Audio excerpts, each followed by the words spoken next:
April 12th, 1943, 7,200 meters above the Kuban line, near Krimskaya. The sunrise tore across the horizon like a blade, igniting the upper atmosphere in shimmering tones of gold and pale fire. At that height, the world felt hollow, thin, fragile, alive with the hum of propellers and the smell of cold metal. The sky trembled as wind clawed at the canopy of a lone Bell P-39 Airacobra, carving its way through the thinning air. Captain Aleksandr Ivanovich Pokryshkin sat in the cockpit, breath misting gently inside his mask. The mid-engine's vibration pulsed through the back of his seat, a deep, rhythmic thrum that resonated through his ribs. The Airacobra didn't sound like other fighters. Its engine wasn't a hungry snarl pulling from the nose, but a heartbeat buried in the spine of the machine. To pilots unfamiliar with it, the sound was disturbing, wrong, even dangerous. But Pokryshkin trusted it. He trusted the weight. He trusted the balance. He trusted the strange power coiled behind him. A flicker of movement caught his eye. 4 specks far below, rising sharply from the west. As the sun illuminated their silhouettes, their shapes sharpened into the unmistakable lines of Messerschmitt Bf.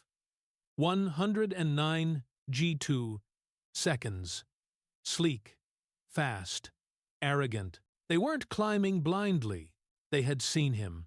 Pokryshkin eased the throttle forward. The propeller at the long, empty nose sliced the cold air. He rolled slightly to the left, allowing sunlight to flash off the wingtip, just enough, just for a moment, to make himself visible. A provocation. A challenge. One of the 109 seconds broke formation instantly, angling upward like a clawing predator. The others followed in a disciplined arc, rising in a calculated intercept vector. The Airacobra was supposed to be inferior in this situation. That's what the manuals said.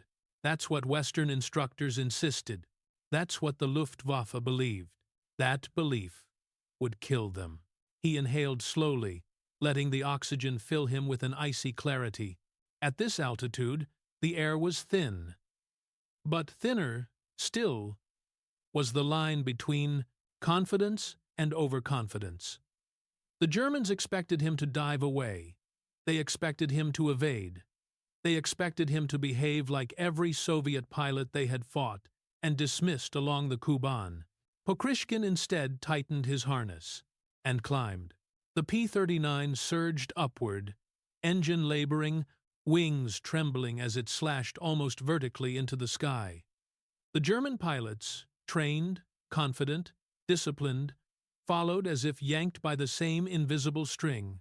And why wouldn't they? Climbing against a Messerschmitt was madness, at least for anyone else. Sokol 3 to Sokol 1. Captain, what are you doing? Vorozhikin's voice cracked over the radio. Pokryshkin didn't respond. His hands were occupied, fingertips tingling against the control stick as his aircraft began to bleed speed. The sun flared across the canopy. Wind hammered the fuselage. The stall buffet began. A shudder, like the wings were ready to tear away. Perfect. His heartbeat steadied. He counted. 1, 2, 3. Pokryshkin rolled the P-39 onto its side. The world snapped into a blur of spinning sky and twisting sunlight. The Airacobra pivoted around its mid-engine mass, falling into a controlled spiral. A maneuver foreign instructors once called suicidal now felt like destiny in motion. The nearest 109 flashed past him, overshooting violently.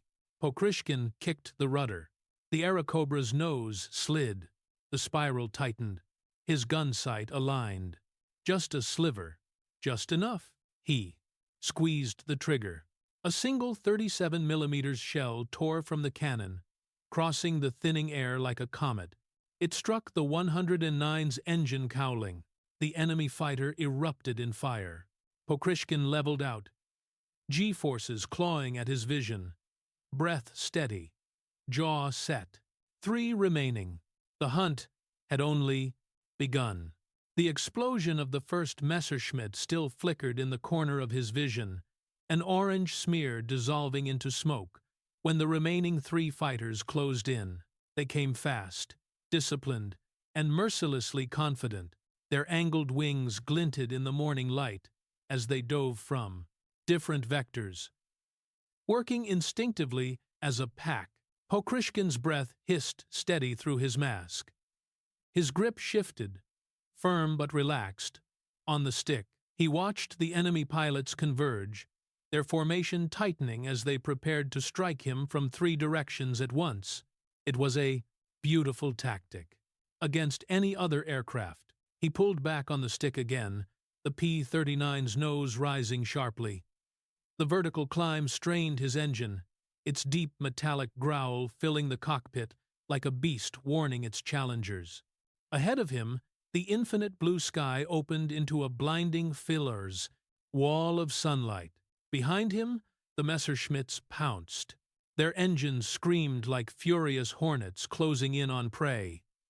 One approached from slightly above, the other 2 fanning out to attack him simultaneously as he reached the top of his climb.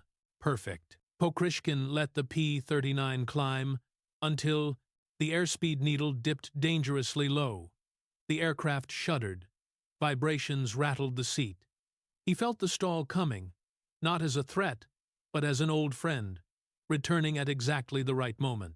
"Come on," he murmured. The world slowed. Gravity tugged. The Airacobra hung weightless for a heartbeat. Then he rolled. The P-39 flipped onto its back with a smoothness no nose-heavy fighter could achieve. Its mid-engine mass acted like a hinge, allowing the aircraft to pivot sharply instead of flopping into chaos. Pokryshkin kicked hard at the rudder, initiating a tight spiral that spun him downward in a corkscrew of controlled fury. One of the 109 seconds streaked past him, too fast, too committed, losing firing position instantly. Pokryshkin twisted his spiral tighter. The sky became a spinning tunnel of azure and sunlight. Wind roared past the canopy.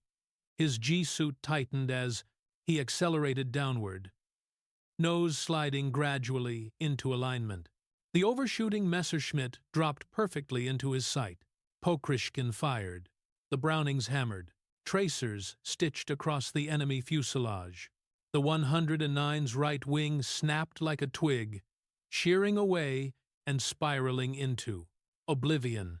The second kill of the morning tumbled into the clouds, but the 3rd German pilot was good, very good. He cut his throttle sharply, banking away into a vertical roll, slipping behind the Airacobra as Pokryshkin emerged from his spiral. For a moment, the hunter became the hunted. Pokryshkin felt the hairs rise on the back of his neck. He didn't break. He climbed again, straight up. The German pilot seized the advantage, pouring on throttle, following closely. The 109's engine roared with the confidence of a machine designed for this very climb. But Pokryshkin didn't aim to outrun him, only to lure him higher, higher. The air thinned. Speed dropped. Pokryshkin felt the stall buffet begin again. The German pilot closed in, too close, and that was his mistake. Pokryshkin repeated the maneuver. Roll, twist, spiral, this time violently tight. The Airacobra's a center of gravity. Let it pivot almost in place. The 109 overshot in a blur of steel and sunlight. Pokryshkin reversed the spiral, pulling the nose up in a fierce climbing snap. His gun sight found the Messerschmitt's belly. He fired.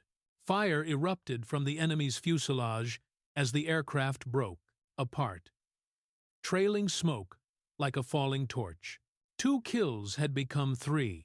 Only 1 German remained, pulling away fast, fleeing east like a wounded wolf desperate for escape.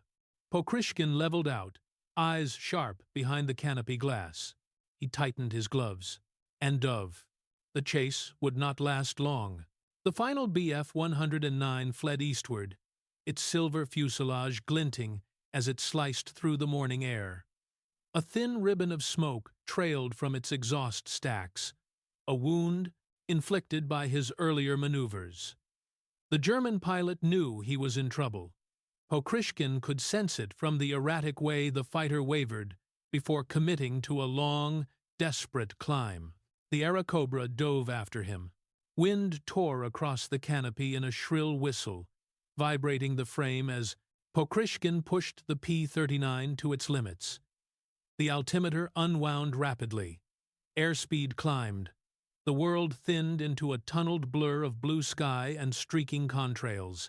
Every vibration, every tremor of the Allison engine behind him seemed amplified. But Pokryshkin controlled each movement with the steadiness of a surgeon. He wasn't chasing recklessly. He was shaping the kill. The German pilot tried something bold. He pulled into a steep zoom climb, counting on altitude to bleed Pokryshkin's speed and force him to stall out. The Messerschmitt was excellent at this maneuver. Many Soviet fighters couldn't follow. But Pokryshkin wasn't flying a yak. He stayed on the 109's tail, matching its climb angle inch by inch. His Airacobra strained, engine growling like a chained animal. He felt the pressure building in his chest, the thin air pressing against his lungs even through the oxygen mask. The German pilot looked back. Pokryshkin saw the flicker of a white scarf, a stiff turn of the head inside the enemy canopy. The man must have been shocked to see the Soviet machine still there, still climbing, still closing. Good, Pokryshkin thought. The climb steepened dangerously. Airspeed drained, the horizon vanished. The sky above turned a deeper blue, almost black at the edges. The P-39 began to quiver. The stall buffet crept up its wings like a warning hand. Pokryshkin welcomed the sensation. He needed it. At the apex of the climb, where gravity took hold and flight became a delicate balance of skill and instinct, the German pilot tried to force a stall turn, hoping to drop his nose over and dive past him. Pokryshkin acted first. He rolled the Airacobra inverted. The maneuver happened so fast, it felt like a blink. Sky flipping, sun ricocheting across the canopy, gravity shifting violently through his gut. Then he kicked hard on the rudder, snapping the aircraft into a tight, upward spiral. Not downward this time, upward. A vertical corkscrew, internal forces twisting him into the seat until black edged his vision. Mid-engine weight gave the P-39 uncanny rotational stability, allowing it to arc over smoothly instead of tumbling. The German couldn't follow. His nose-heavy 109 staggered, lost lift, then slipped sideways into an uncontrolled half-spin. Pokryshkin saw the panic in the wobbling wings, the frantic attempt to recover. Too late. He tilted his spiral downward, nose dropping into position like a predator aligning for the finishing blow. The Messerschmitt filled his gun sight. Pokryshkin squeezed the trigger. Tracers streaked downward. Golden. Violent. Their impacts flaring along the crest. 109's fuselage. A burst of flame erupted from its engine cowling. The German fighter's nose dipped sharply. Smoke billowed. The aircraft spiraled downward, vanishing into white cloud far below. Pokryshkin leveled out, breathing hard. His gloves were slick with sweat. His muscles trembled faintly from the violent G-forces. 4 enemy fighters destroyed. Alone. He didn't smile. There was no time for celebration. He scanned the sky, always scanning, because German reinforcements often lurked nearby, waiting to pounce on any Soviet pilot foolish enough to linger. But the sky was empty, silent. His.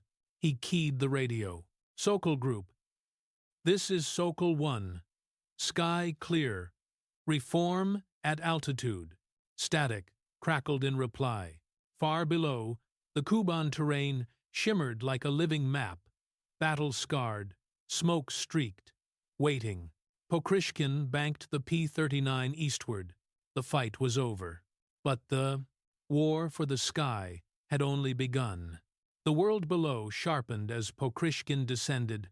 Patchwork fields scarred by trenches, winding dirt roads, and columns of smoke rising from distant artillery strikes. The front line looked almost peaceful from altitude. A quiet deception, broken only by the faint rumble of explosions carried through the thin air. Slavyanskaya airfield appeared as a brown slash across the earth, dotted with revetments, fuel drums, and camouflaged tents. As Pokryshkin approached, he throttled back, letting the P-39 glide in smoothly. The landing gear locked with a muted clunk.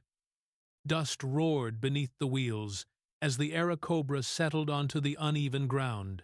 He taxied toward the squadron's dispersal zone. Even before the propeller stopped spinning, he saw them running.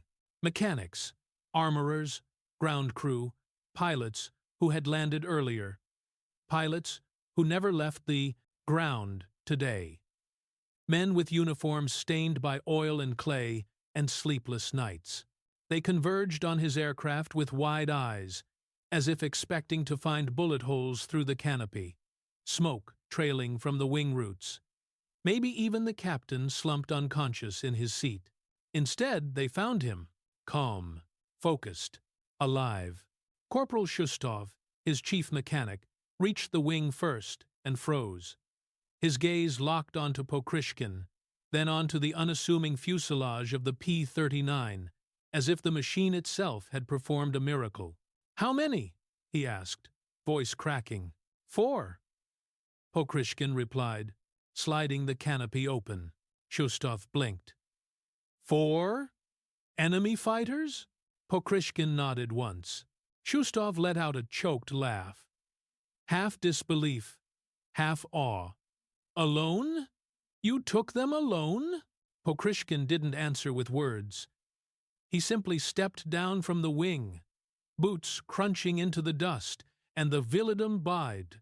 Silence around him thickened.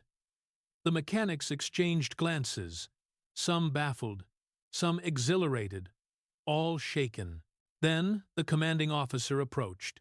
Major Malyshev moved with a clipped, authoritative stride, leather flight jacket creaking as he came to a halt in front of Pokryshkin.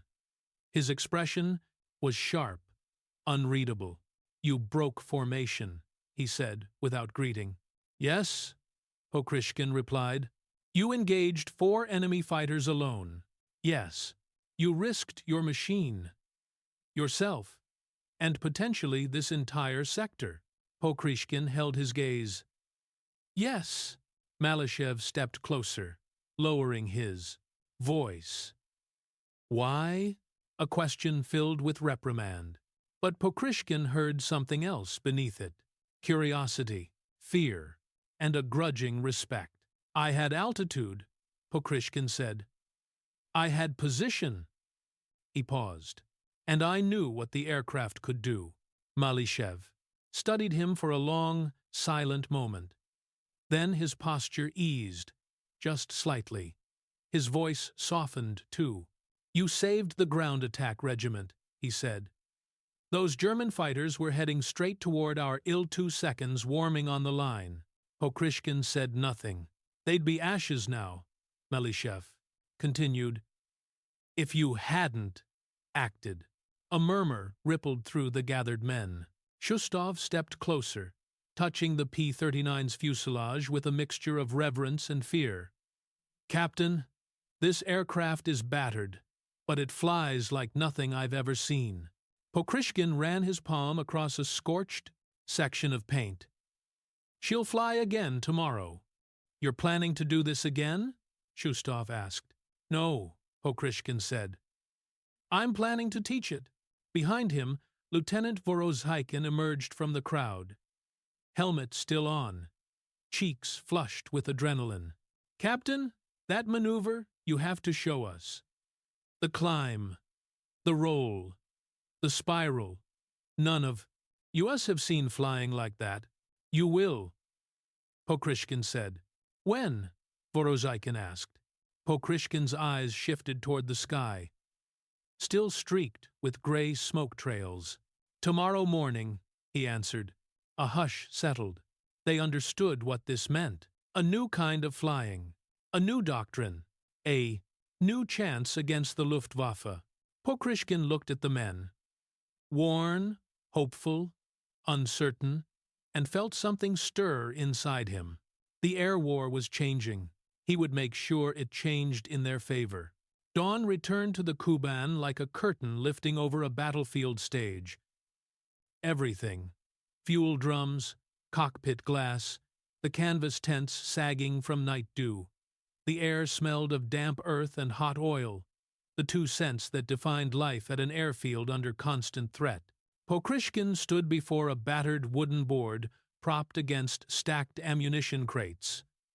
On it, he had sketched crude diagrams in charcoal, climbing arcs, spirals, dotted paths marking enemy overshoots, lines crossed and looped like the trails of insects on a windowpane.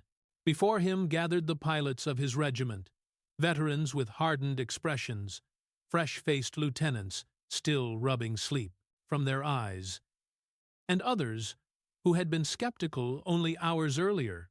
He tapped the board with a piece of chalk. This, he said, is how we break the Luftwaffe. A murmur rippled through the group, equal parts curiosity and disbelief. He pointed to the vertical line he had drawn. Most fighters fear the stall. Most pilots fear losing lift. But the Airacobra, he jabbed the chalk against the silhouette of the P-39 he had scribbled, was built differently. Its center of gravity sits here. He tapped the middle of the fuselage. Not in the nose, not in the tail. He turned to the bod. Men, this changes everything. Lieutenant Cherevichny, young and visibly nervous, cleared his throat. Sir, are you saying we should intentionally stall?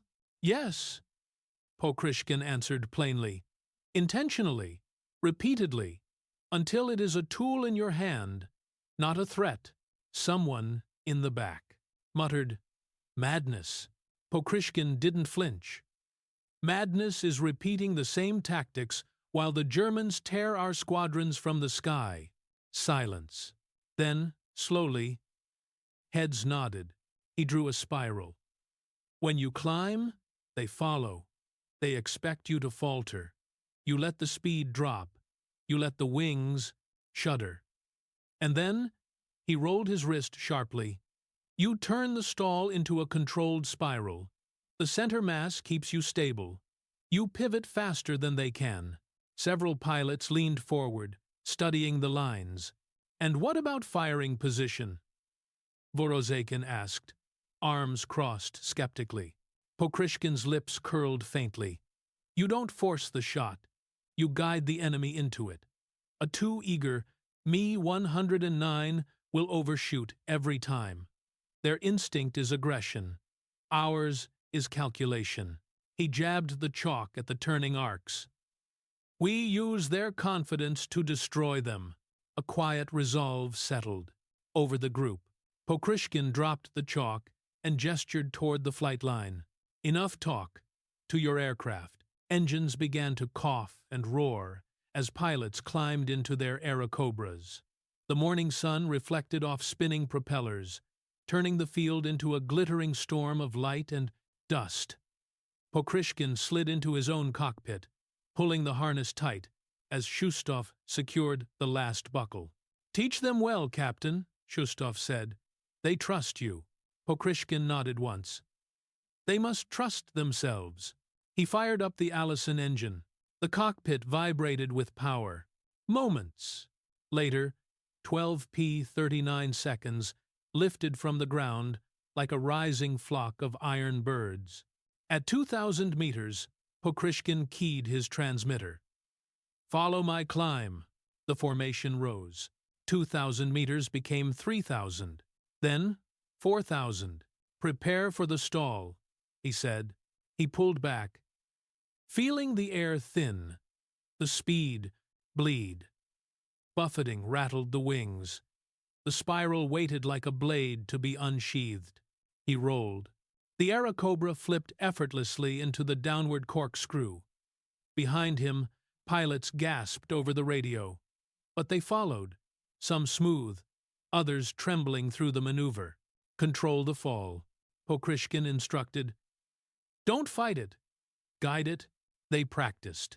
Again and again. Some pilots recovered with precision. Others spun too wide. A few panicked and cut the maneuver short. But each attempt brought improvement. Each spiral tightened. Each stall became a tool instead of a danger. By the time the sun reached its zenith, the Kuban sky was filled with winding corkscrews and looping arcs. 12 Airacobras carving geometry into the air, led by a captain who had turned instinct into doctrine. The training would continue, and soon the enemy would face the consequences. By early afternoon, exhaustion clung to the regiment like a second uniform. Sweat streaked across faces, smeared with engine grime. Gloves were damp, sleeves rolled up, and more than one pilot's nerves had frayed from hours of flirting with the edge of aerodynamic collapse. But Pokryshkin wasn't done. He circled above the training area, watching their final set of spirals. Some pilots now handled the maneuver with raw confidence. Others still fought their instincts. But even those mistakes were improving. Precision replaced panic. Timing replaced fear. He began to lower altitude, preparing to call off training for the day. When the radio blared to life, Sokol Group. This is Forward Observation Post. Multiple enemy formations inbound, southwest vector, altitude rising fast. At least 15 bombers with heavy fighter escort, estimated arrival 5 minutes. 5 minutes. Pokryshkin felt his stomach tighten. There was no time to rest, no time to land, no time for hesitation. All Sokol aircraft form up on me. His voice was calm, but the air beneath it vibrated with energy. The formation tightened around him. 12 Airacobras battered from training, but eager, hungry, to test themselves in real combat. Vorozhaikin's voice came through, breathless. Captain, that's a full raid. 2, maybe 3. Shawarma of escorts. Good, Pokryshkin replied. We need a real opponent. He banked east, engines roaring behind him as the squadron arrowed toward the intercept point. It didn't take long to spot them. A black formation crawling across the sky like a swarm of steel locusts. Heinkel-He 111 bombers held the center, flanked by climbing Bf 109 seconds and a few unmistakable W-190 seconds, broad-winged, brutal machines built to dominate. The Germans saw them too.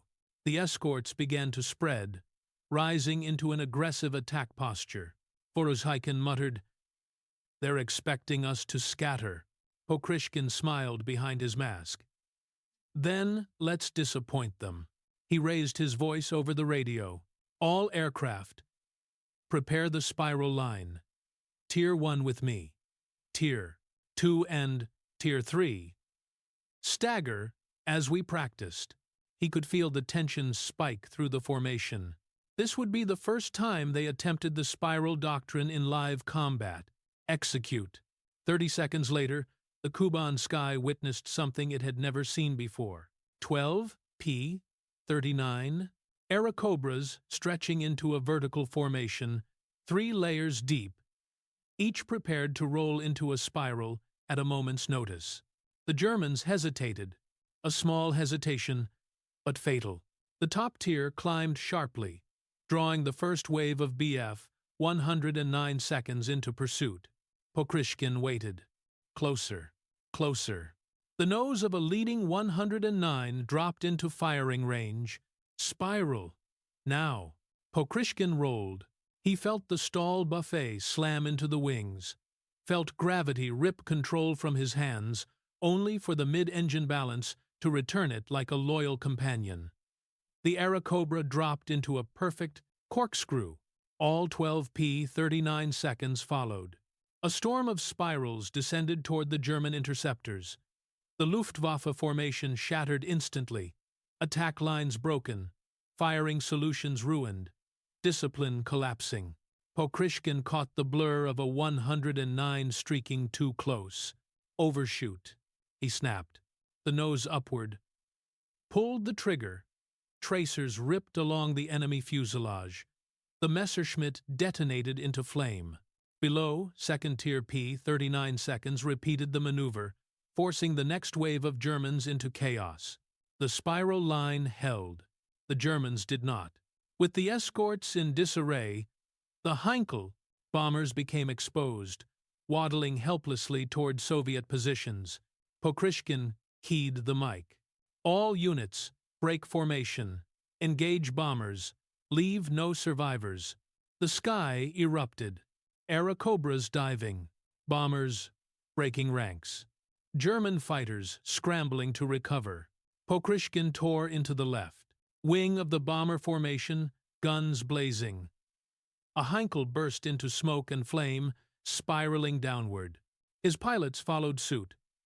Machine gun fire, stitching across engines, wings, glass. The raid collapsed. Enemy survivors fled westward. The Soviets had not lost a single aircraft, and in the Del Lour space of minutes, a tactic born that morning had transformed into a decisive battlefield weapon. Pokryshkin exhaled slowly inside the canopy. This is only the beginning. The smoke from the shattered Heinkels had barely dissipated when Pokryshkin and his squadron turned back toward Slavianskaya. The Kuban sun dipped westward, painting the sky in long strokes of amber and pale red. But the air still vibrated with the adrenaline of the battle. Pokryshkin's gloves were damp, his throat dry. His arms trembled faintly from the G-forces of the spirals, yet his gaze remained sharp, fixed on the distant line of revetments, marking home. As the airfield came into view, the ground erupted. Mechanics ran. Officers shouted. Pilots who had stayed grounded during the raid spilled from their tents, craning upward. Men shaded their eyes as they counted the returning silhouettes. 1, 2, 3, all the way to 12. All 12 P-39 seconds descended in perfect order. Not one missing, not one trailing smoke, not one limping home. Pokryshkin touched down first. His wheels struck dirt, kicking up a cloud of dust as he taxied toward the line. He felt a strange calm settle over him, an echo of the stillness that follows a storm. Before the propeller even stopped spinning, Vorozhaikin burst from his cockpit behind him, shouting like a madman. "Did you see that? I got one! Spiral! Bang! Right into my gun sight!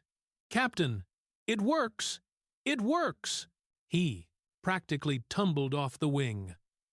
Wild with excitement, Cherevichny landed seconds later, pulling off his goggles with shaky hands. I hit a bomber. I never thought I could make a shot like that.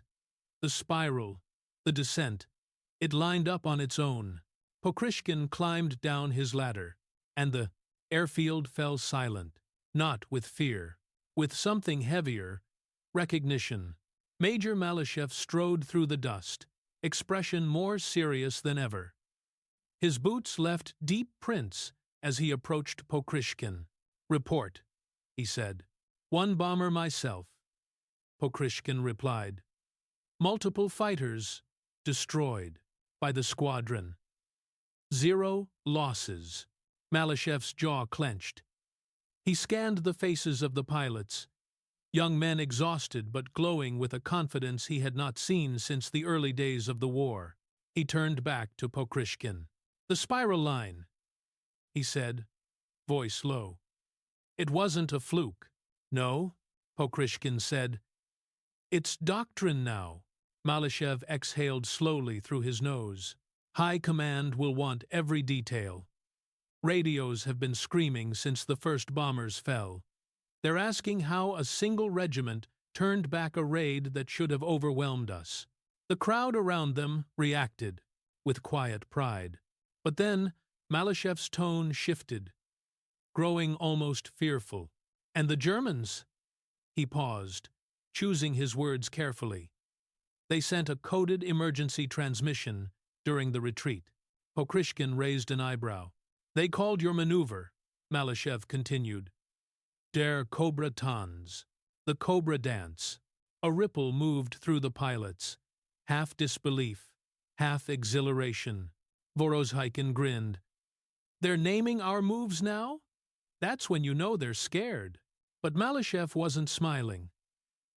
This means they're studying you. They'll adapt. They'll come harder next time. Pokryshkin nodded. Then we adapt faster. He looked at his pilots, some still trembling, some elated, some overwhelmed. The Airacobra engines ticked as they cooled behind them, each metallic pop echoing like a heartbeat. Today, he said, you fought as a new kind of squadron. They straightened instinctively. Tomorrow, he continued, you will refine it, hone it, perfect it. His gaze rose to the sky, still streaked with smoke trails from the collapsed raid. And soon, he said, we will teach the entire air army. The men stood in stunned silence, realizing that something enormous had begun today. Something that would not stop in the Kuban. Something that would reshape tactics across the entire front. Pokryshkin turned back toward his P-39 and rested his hand on the scarred fuselage. We've shown what the Airacobra can be, he whispered. Now we show the world. The next 48 hours transformed Slavyanskaya from a battered frontline airstrip into the heart of an air revolution. Word of the spiral line spread like a spark on dry tinder.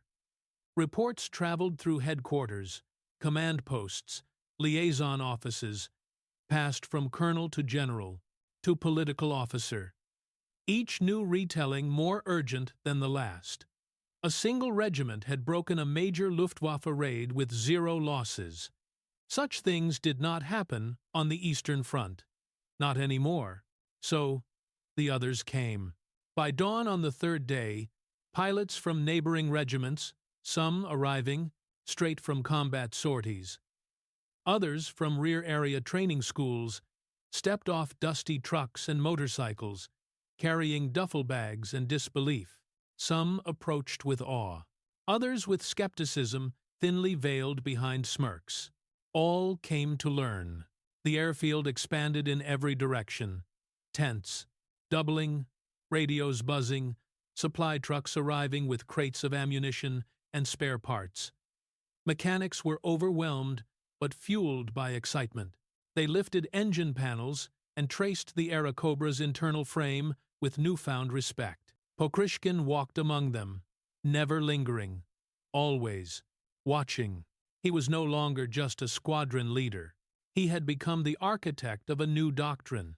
At sunrise, pilots gathered again around the battered blackboard, where Pokryshkin's chalk spirals seemed alive with motion. The smell of kerosene mixed with the crisp morning air as dozens of men leaned in, listening as he re-explained the geometry that had saved them. He tapped the board with a gloved hand. Altitude is your canvas, he said. The spiral is your brush. The visiting major from another regiment, older, thick-bearded, skeptical, folded his arms. Airacobras cannot outclimb. The 109. We've seen it. Pokryshkin nodded. Correct. In a straight climb. He underlined the spiral diagram, but not in a vertical pivot.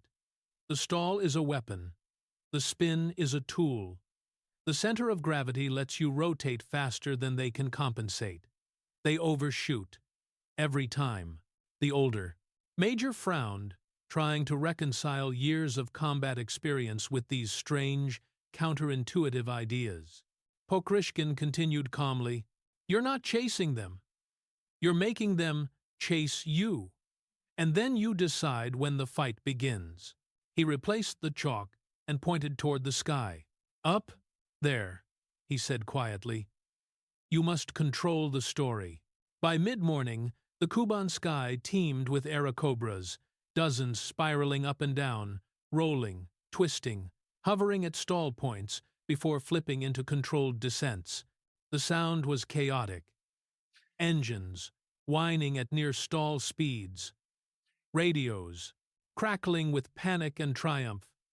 Propellers groaning as pilots pushed their machines into unfamiliar regimes.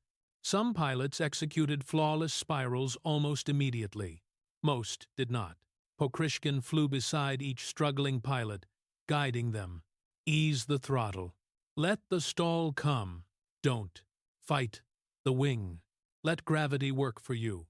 Mistakes were common. More than once, a pilot dropped into too steep a fall. More than once, Pokryshkin dove after them, talking them through recovery. The Airacobra proved durable, sturdy enough to survive such violent learning, and gradually, the chaos became controlled. The mess became a system. The sky became a classroom where fear turned into skill. It wasn't long before the Luftwaffe recognized something was changing. Their reconnaissance flights began to linger farther away, circling at cautious distances instead of probing, aggressively. They watched the spiraling formations with confusion, reporting movements that didn't match Soviet tactics they had memorized over years of fighting. One captured German pilot later admitted, "We thought they were crashing. Then we realized they were hunting us." Pokryshkin stood beside his aircraft, listening to staff briefings, reading intercepted German messages. The enemy was nervous. Good, let them be. Because the spiral doctrine was not just a trick or a tactic, it was a revolution in the making, and the Kuban would become its proving ground. The enemy did not wait long. Early on the fourth morning, before the sun had fully burned away the mist on the steppe, Slavyanskaya's warning sirens erupted, shrill, metallic, desperate. Pilots jerked awake. Mechanics sprinted from tents. Officers rushed to their radios. Pokryshkin was already halfway to his aircraft when the transmission crackled over the loudspeakers. Mass formation inbound. Multiple bomber groups. Escort strength heavy. Estimated 40-plus fighters. Vector southwest. Altitude 5,000.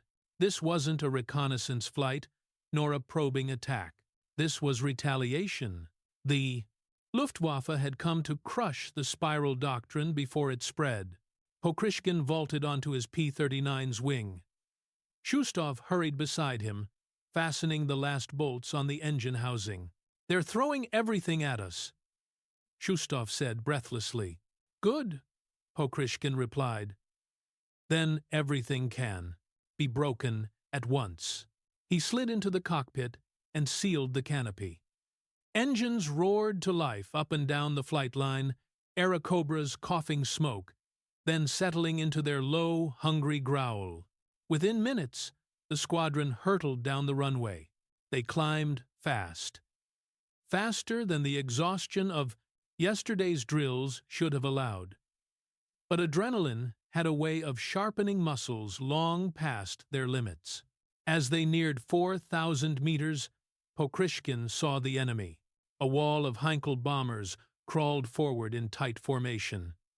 Bf 109 seconds danced above them like black insects, and behind the main, escort force loomed something new.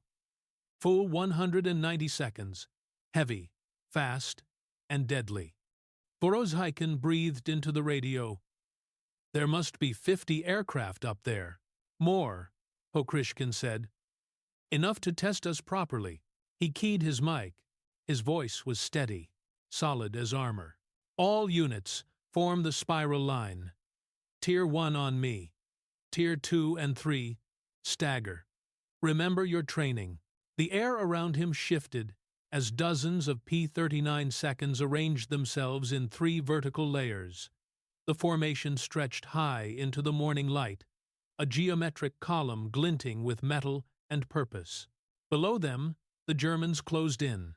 The first wave of 109 seconds dove straight toward Tier 1. This was it. Top-tier spiral. Now, Pokryshkin rolled. Gravity seized the Airacobra, pulling it into a violent twist. The wings buffeted. The stall trembled up the fuselage like a living thing. Then, the spiral locked into place. Tight, clean, controlled. 11 other P-39 seconds followed, shredding the German. Attack vector into chaos. The 109 seconds overshot.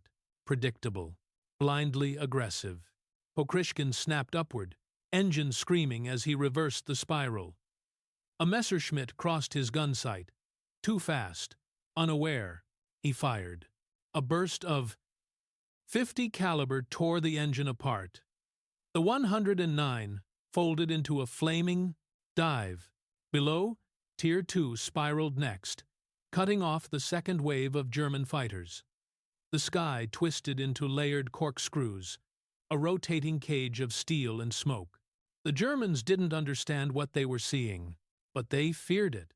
Pokryshkin heard a German transmission crackle over the open air. Achtung, Sie drehen. Sie drehen alle. Attention, they're turning. They're all turning.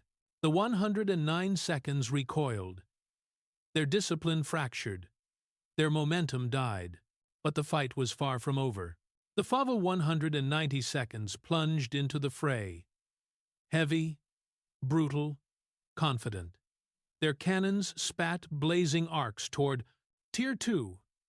One burst passed dangerously close to Shcherevichny's wing. "Keep your nerve," Pokryshkin barked. He kicked the rudder, rising into a climbing spiral. The 190 overshot, its superior speed now a weakness. He rolled over the top, descended behind it, and squeezed the trigger. Flames erupted from the radial engine. Another kill. The spiral line held. Minutes passed in a blur of spirals, overshoots, and exploding aircraft. When the German bomber force finally reached the Soviet lines, half their escorts were already gone. And the bombers? Now alone. Pokryshkin issued one final command. Break. Destroy them. Airacobras dove. Bombers scattered. Engines ignited. Wings tore apart. The Luftwaffe's largest retaliation in weeks crumbled, and not a single Airacobra fell. Pokryshkin leveled out, breath heavy. He knew what this meant. The Germans had thrown their strength at the spiral line, and it wasn't enough. By the time Pokryshkin's squadron turned home, the sky had quieted again. An eerie, deceptive calm settling over the Kuban as the last echoes of battle faded into the horizon. Smoke trails drifted lazily, curling upward like the remnants of a vanished storm. Engine heat shimmered across the wings of the returning Airacobras, each machine scarred yet triumphant. Slavyanskaya airfield waited below. Men poured from tents and dugouts as they recognized the silhouettes approaching. 12 Airacobras, descending in a perfect, unwavering line. 12 had taken off. 12 returned. Again. Pokryshkin eased the P-39 onto the runway and let it roll to a stop. When he pushed open the canopy, the first breath of warm evening air rushed into the cockpit, dusty, smoky, thick with the familiar scent of fuel and earth. He climbed down the post ladder slowly, boots sinking into the dirt. An unnatural silence met him, not the silence of dread, but the silence of awe. Mechanics stared. Officers watched without speaking. Even the young pilots, still vibrating with adrenaline, stood frozen. Vorozhaikin was the first to break. He tore off his helmet, his hair plastered with sweat, and shouted across the field, "We did it again!" No losses. Laughter disbelief, and relief exploded through the crowd. Cherevichny sprinted toward Pokryshkin, nearly tripping over a fuel hose in his excitement. "Captain, I saw them trying to copy the spiral. They couldn't do it. Couldn't even hold the stall."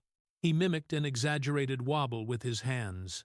"They fall out of the sky like bricks." Pokryshkin allowed himself a small, rare smile. "They don't understand the weight balance," he said. "They use the climb as a spear. We use it as a lure." A ripple of appreciation moved through the group. But before any celebration could truly begin, Major Malyshev strode forward, boots grinding into the dirt with the authority of a man carrying heavy news. "Captain, command is requesting your presence immediately." Pokryshkin straightened. Now. He followed Malyshev to the radio shack, a cramped wooden structure humming with static.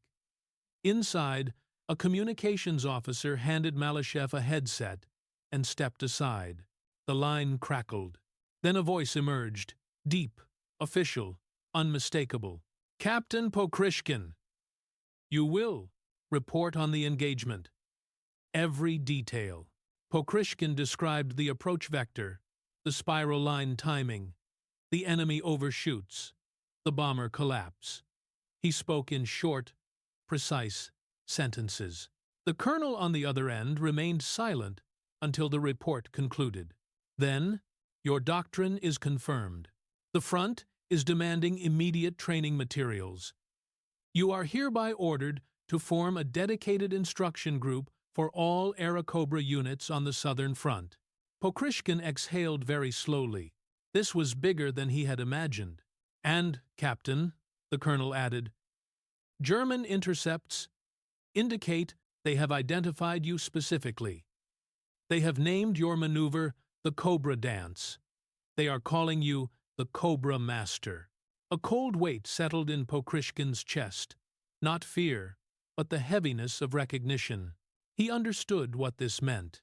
The Germans now saw him not as a pilot, but as a threat, a target, a symbol, and he accepted it.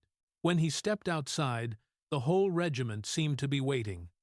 The last rays of sunlight touched the Airacobras behind him, turning their metal skins bronze. Vorozhaikin approached quietly. "What did they say?" Pokryshkin looked at his. Men, tired, dirty, bruised, but standing taller than he had ever seen them. "They want us to teach," he said. "All of them. Every regiment. Every pilot." A stunned silence followed. Then pride, deep. Cherevichny whispered, "We're rewriting the war." Pokryshkin placed his hand on the fuselage of his P-39, the same aircraft once dismissed as obsolete, flawed, unfit for real combat. It had carried him through spirals of death and into a new era of aerial warfare. "We begin tomorrow," he said.